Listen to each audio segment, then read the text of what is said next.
Kamu dulu.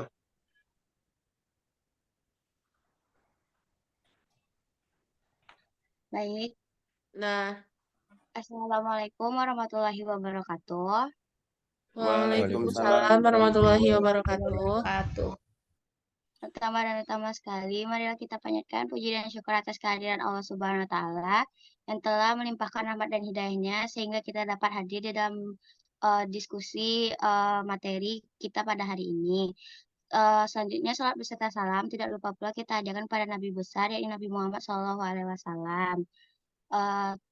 Lalu kita ucapkan terima kasih kepada dosen pengampu kita pada mata kuliah Sistem Ekonomi Pembangunan Indonesia, yaitu Prof. Damsar.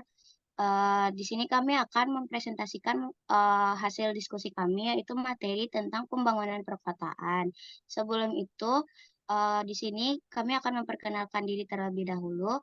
Perkenalkan, saya Kriswani Fitri Pangestu dengan nomor urut 30. Selanjutnya ada teman saya, Fadil. Perkenalkan, nama saya Muhammad Fadil dengan nomor urut 29. Selanjutnya yaitu ada Irfandi. Perkenalkan, nama saya Irfandi dengan nomor urut 6. Selanjutnya yaitu ada Bunga. Perkenalkan, nama saya Bunga Permatasari dengan nomor urut 10. Lalu ada Mursalina. Perkenalkan, nama saya Mursalina dengan nomor urut 36. Zahni. Perkenalkan, nama saya Zani Azahra, paling belakang 1031, nomor urut 16. Rizky. Perkenalkan, nama saya Muhammad Rizky Saputra dengan NIM belakang 2033 nomor urut 40. Lalu yang terakhir ada Ashifa. Perkenalkan, nama saya Asyifa Salsabila dengan NIM belakang 3019 dengan nomor urut 58. Oke, baik, itu dia anggota kelompok saya. Di sini kita akan langsung saja lanjut kepada materi, yaitu yang akan dijelaskan oleh Fadil. Kepada Fadil, silakan. Oke, baik. Sebelumnya, apakah suara saya terdengar dengan jelas? Jelas. Jelas. Oke, baik. Terima kasih kepada moderator yang telah mengizinkan saya untuk menjelaskan tentang materi pertama, yaitu mengenai apakah itu pembangunan perkotaan. Nah, sebelum kita masuk ke inti, ke materi-materi selanjutnya, kita perlu tahu terlebih dahulu nih, apa itu definisi dari pembangunan perkotaan. Gitu. Nah, pembangunan atau development itu adalah proses di mana perubahan yang mencakup seluruh sistem sosial seperti politik, ekonomi, infrastruktur, pendidikan, dan teknologi kelembagaan dan budaya. Menurut Alexander tahun 1994. Nah, terus perkotaan berasal dari kata kota. Nah, dalam kamus KBBI sendiri itu ada beberapa makna perkotaan. Itu diantaranya yang pertama, perkotaan itu diartikan sebagai daerah pemukiman yang terdiri atas bangunan rumah. Nah, yang kedua, perkotaan diartikan sebagai daerah pemusatan penduduk dengan kepadatan tinggi serta fasilitas modern. Dan sebagian besar penduduknya di luar pertanian, di luar mata pencarian pertanian begitu. Nah, yang ketiga, perkotaan diartikan sebagai dinding atau tembok yang mengelilingi tempat pertahanan gitu. Nah, selain itu juga terdapat dua makna lain tentang perkotaan.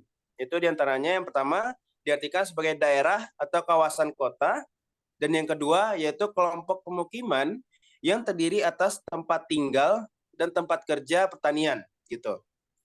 Nah, berarti bisa kita simpulkan bahwa pembangunan perkotaan itu adalah multidimensional yang mencakup kesejahteraan masyarakat, kelangsungan kota, dan pengelolaan lingkungan hidup gitu. Nah, mungkin sekian penjelasan saya, sedikit penjelasan saya mengenai definisi dari pembangunan perkotaan. Selanjutnya saya kembalikan ke moderator. Baik, terima kasih Fadil. Selanjutnya yaitu materi selanjutnya akan dijelaskan oleh Fandi. Kepada Fandi, disilahkan. Baik, terima kasih kepada moderator yang telah memberi kesempatan kepada saya untuk melanjutkan materi dari Fadil. Baik, langsung aja kita masuk ke materi berikutnya, yaitu apakah sama antara pembangunan perkotaan dengan pertumbuhan kota. Pembangunan kota dan pertumbuhan kota memiliki hubungan yang erat tetapi tidak sama. Pembangunan kota mengacu pada proses perencanaan, pengembangan, dan pembangunan infrastruktur fisik seperti jalan, bangunan, dan fasilitas umum lainnya. Ini juga melibatkan pengembangan ekonomi, sosial, dan lingkungan yang berkelanjutan di kota. Misalnya, pembangunan jalan baru di kota Jakarta untuk mengurangi kemacetan dan mempercepat perjalanan warga kota. Di sisi lain, pertumbuhan kota mengacu pada peningkatan jumlah penduduk, ekonomi, dan aktivitas lainnya di kota tersebut. Pertumbuhan kota bisa bersifat organik ketika terjadi secara alami karena faktor-faktor seperti kelahiran yang lebih tinggi daripada kematian, atau pertumbuhan kota bisa juga direncanakan dan didorong melalui kebijakan pemerintah. Misalnya, kota Jakarta telah mengalami pertumbuhan yang signifikan dalam jumlah penduduk dan aktivitas ekonomi seiring dengan pembangunan infrastruktur dan peningkatan kualitas hidup. Saya kembalikan ke moderator. Baik, terima kasih Pandi untuk penjelasannya. Selanjutnya materi yang akan dijelaskan oleh Zahni. Kepada Zahni, disilahkan. Terima kasih kepada moderator. Di sini saya akan menjelaskan tentang teori pertumbuhan kota.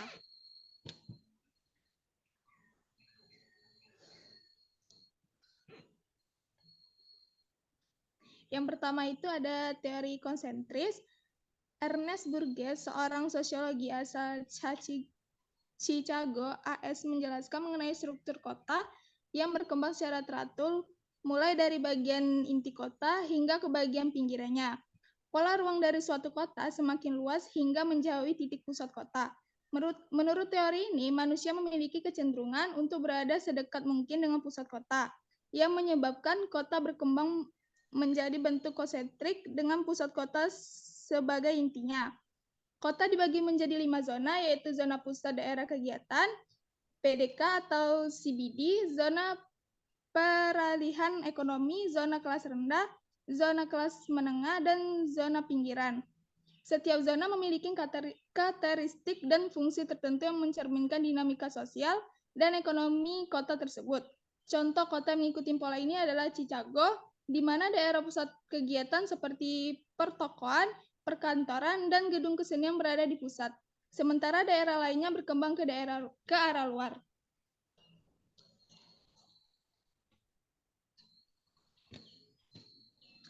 Pengelompokan daerah atas 5 zona tersebut yaitu yang pertama zona 1, yaitu sebagai pusat kota dan kegiatan inti atau bisnis dan pemerintah. Yang kedua, zona 2 yaitu sebagai penunjang pusat kota atau zona peralihan atau perdagangan.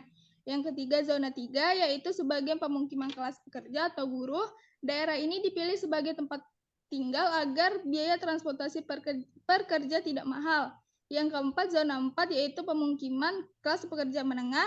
Pekerja menengah yang dimaksud yaitu profesi yang telah memiliki jabatan yang menunjang sehingga mereka memilih untuk tinggal sedikit lebih jauh dari pusat kota untuk menghindari kepadatan zona 3.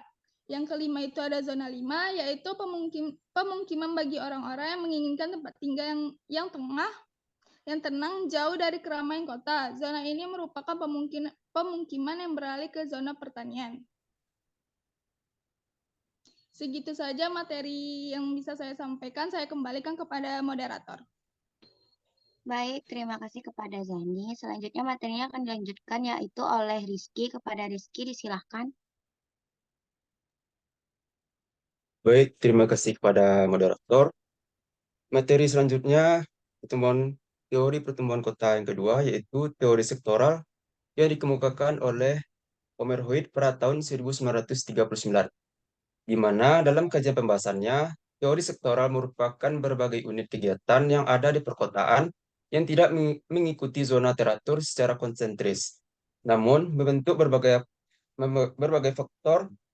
sektor yang memiliki sifat lebih bebas. Pada teori ini, pusat daerah kegiatan atau yang bisa disingkat dengan PDK dan yang biasa disebut dengan Central Business District atau CBD berada pada wilayah pusat kota. Sementara lingkungan di sekitarnya dapat dikembangkan menjadi sektor lain, termasuk di dalamnya kawasan industri serta permukiman bagi penduduk. Pemukiman penduduk yang ada pun juga dibagi menjadi 3 golongan yang terdiri dari kaum buruh, kaum menengah, dan juga kaum elit. Berdasarkan gambar yang ada di atas, penjelasan mengenai konsep dari teori sektoral sebagai berikut. 1. Daerah pusat kegiatan, yaitu pada umumnya terdiri dari berbagai bangunan kantor, hotel, pasar, bank, pusat perbelanjaan, bioskop, serta berbagai sektor publik, serta perputaran ekonomi lainnya. Yang kedua yaitu industri atau perdagangan, yaitu pada umumnya terdiri dari berbagai pabrik kecil maupun ringan, serta berbagai toko. 3. Pemukiman kelas bawah. Pada umumnya terdiri dari tempat tinggal bagi kaum buruh serta kaum murba. Biasanya juga pemukiman yang ada dekat dengan lokasi pusat perdagangan karena kaum buruh yang bekerja di tempat dan lokasi yang menjadi pusat bisnis. 4. Pemukiman kelas menengah, yaitu pada umumnya terdiri dari tempat tinggal bagi para kaum menengah. 5. Pemukiman kelas atas, yaitu pada umumnya terdiri dari tempat tinggal bagi golongan atas maupun kaum elit. Biasanya sektor ini diisi oleh para kaum penjabat atau para eksekutif. Saya kembalikan kepada moderator.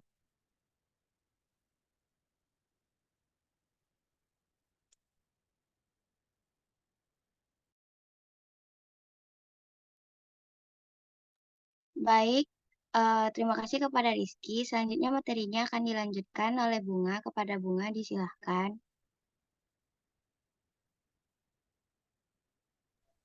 Sebelumnya, apakah suara saya terdengar dengan jelas?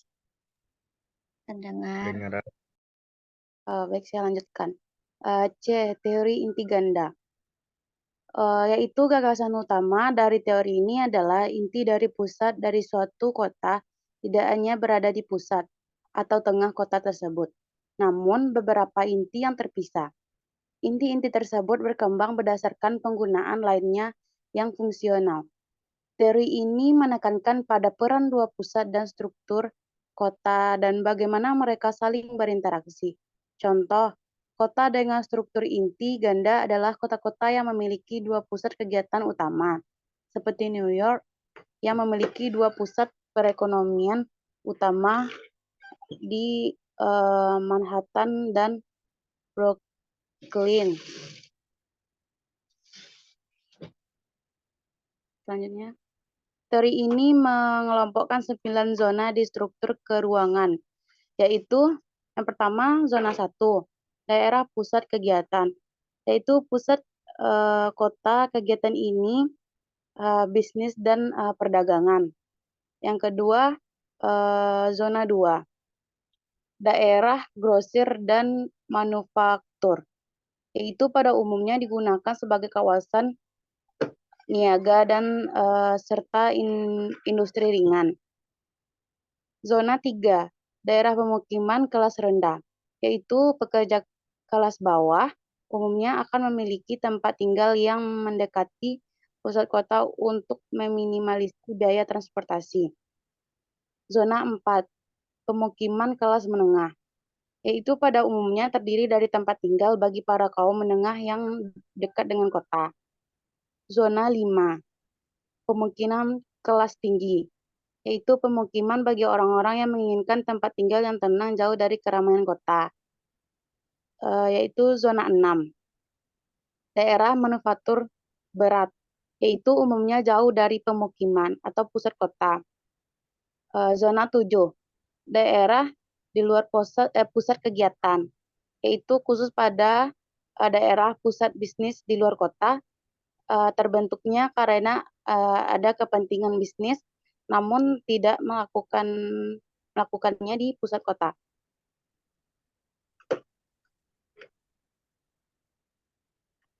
Zona 8, pemukiman suburban, itu pemukiman di pinggir kota.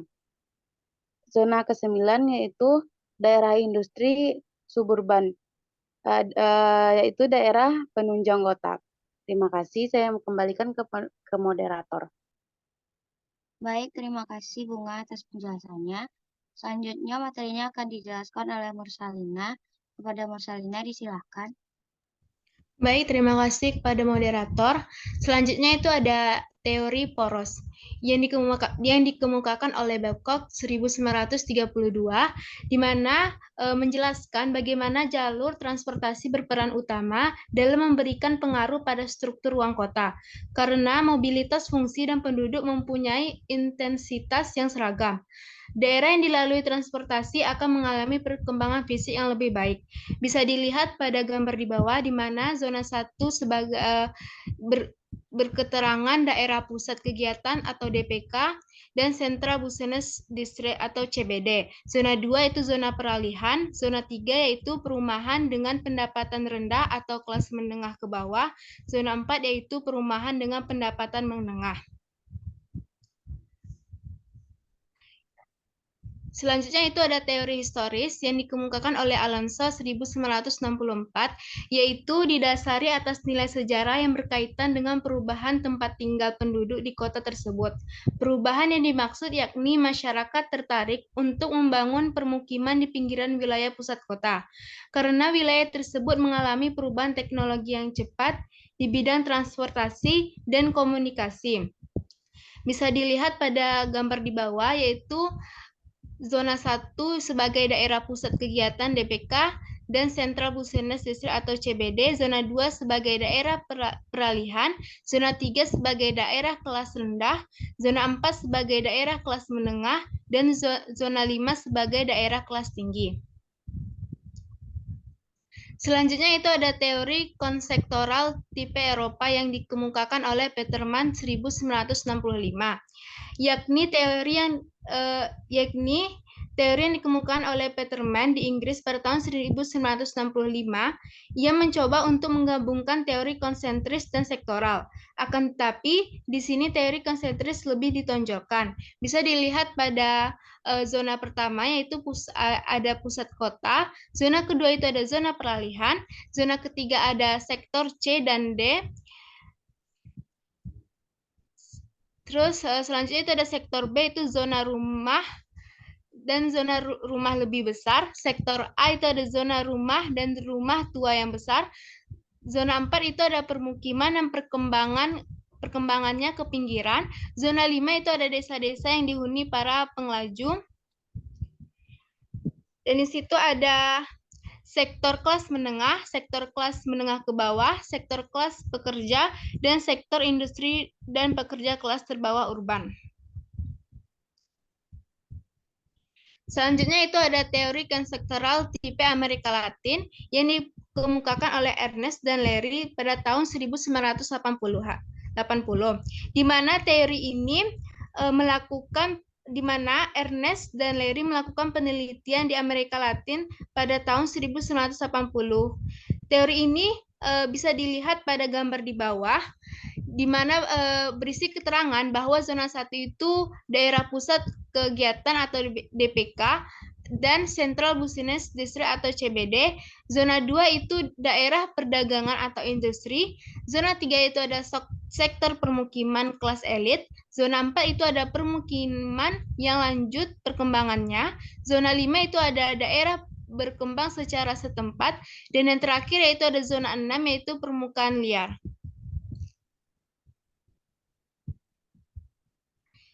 Yang terakhir itu ada teori periferi yang dikemukakan oleh Harris dan Erwas pada tahun 1997.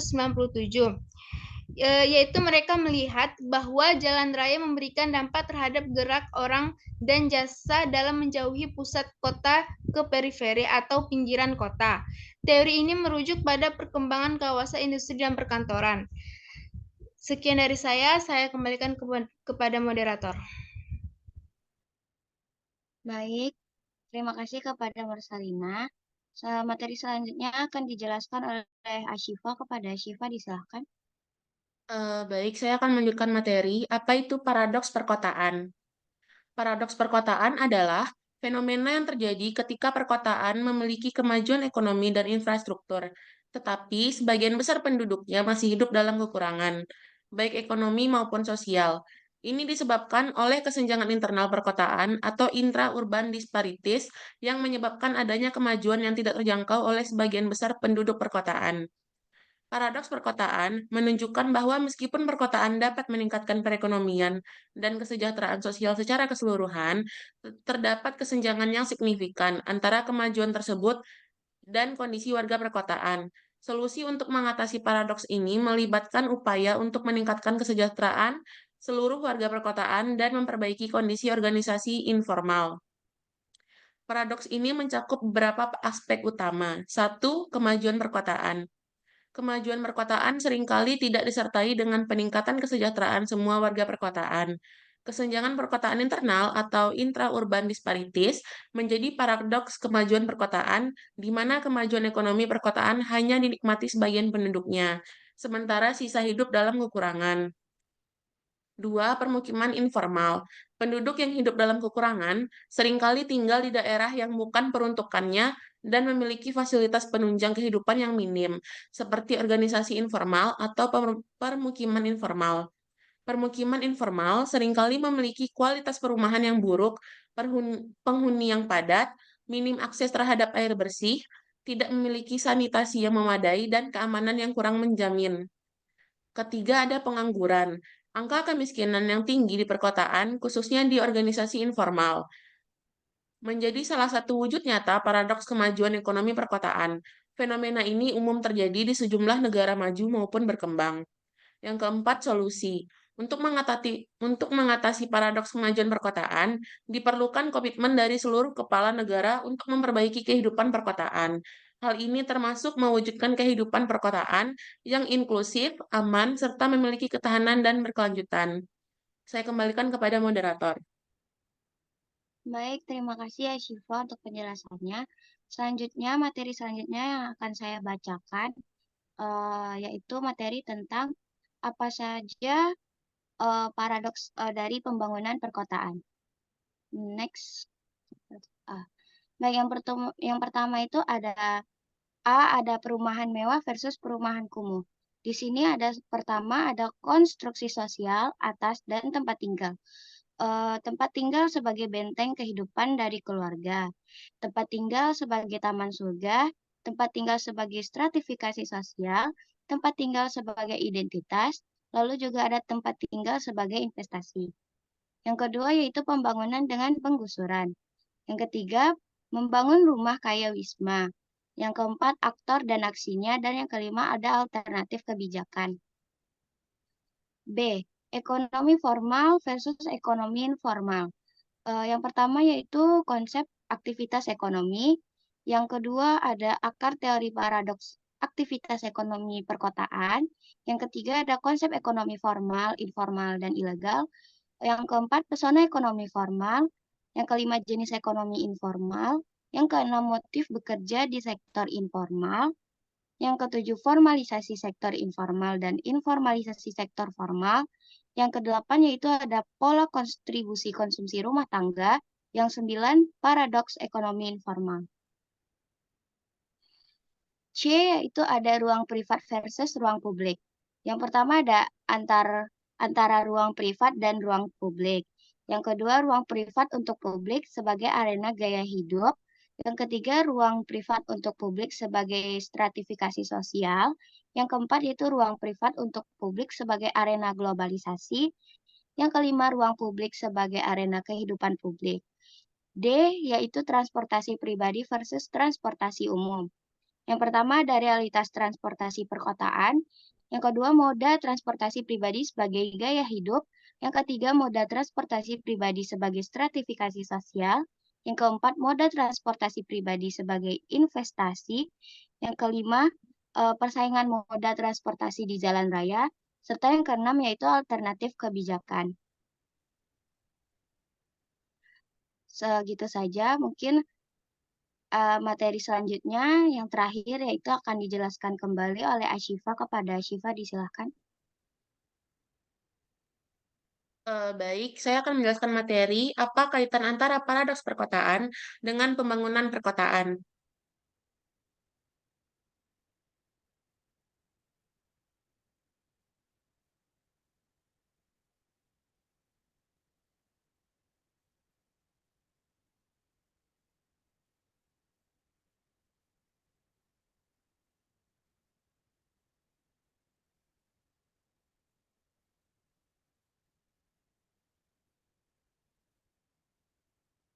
Paradoks perkotaan adalah fenomena di mana perkembangan kota sering kali menyebabkan pertumbuhan ekonomi dan kemajuan, namun juga dapat meningkatkan ketimpangan sosial, kesenjangan ekonomi, dan masalah lingkungan.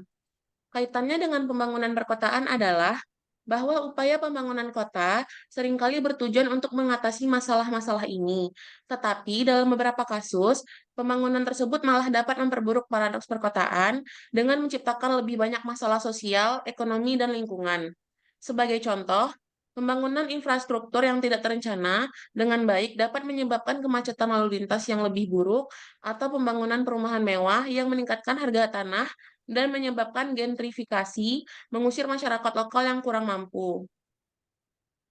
Selain itu, paradoks laporan perkotaan juga terlihat dalam kesenjangan internal perkotaan atau intra-urban disparities, di mana laporan perkotaan hanya dinikmati sebagian penduduknya, sedangkan sisanya hidup dalam kekurangan. Hal ini disebabkan oleh organisasi informal yang minimnya fasilitas penunjang kehidupan, seperti air bersih, sanitasi yang memadai, dan keamanan yang kurang terjamin. Paradoks ini juga ditandai dengan tingginya angka kemiskinan di perkotaan yang umumnya berada di organisasi informal. Untuk mengatasi paradoks ini, diperlukan upaya dari pemerintah dan dukungan dari masyarakat, termasuk penciptaan kesempatan kerja bagi penduduk lokal yang menganggur, peningkatan keterampilan, dan penciptaan kesempatan kerja bagi pendatang. Selain itu, pemerintah perlu memprioritaskan pembangunan tempat tinggal yang layak huni dan memperbaiki organisasi informal atau memindahkan penduduk. Saya kembalikan kepada moderator. Baik, sekian hasil diskusi penjelasan dari kelompok kami, yaitu tentang pembangunan perkotaan. Jika ada kurang dan kesalahannya, mohon dimaafkan. Saya akhiri. Assalamualaikum warahmatullahi wabarakatuh. Waalaikumsalam. Waalaikumsalam warahmatullahi Assalamualaikum wabarakatuh. warahmatullahi wabarakatuh.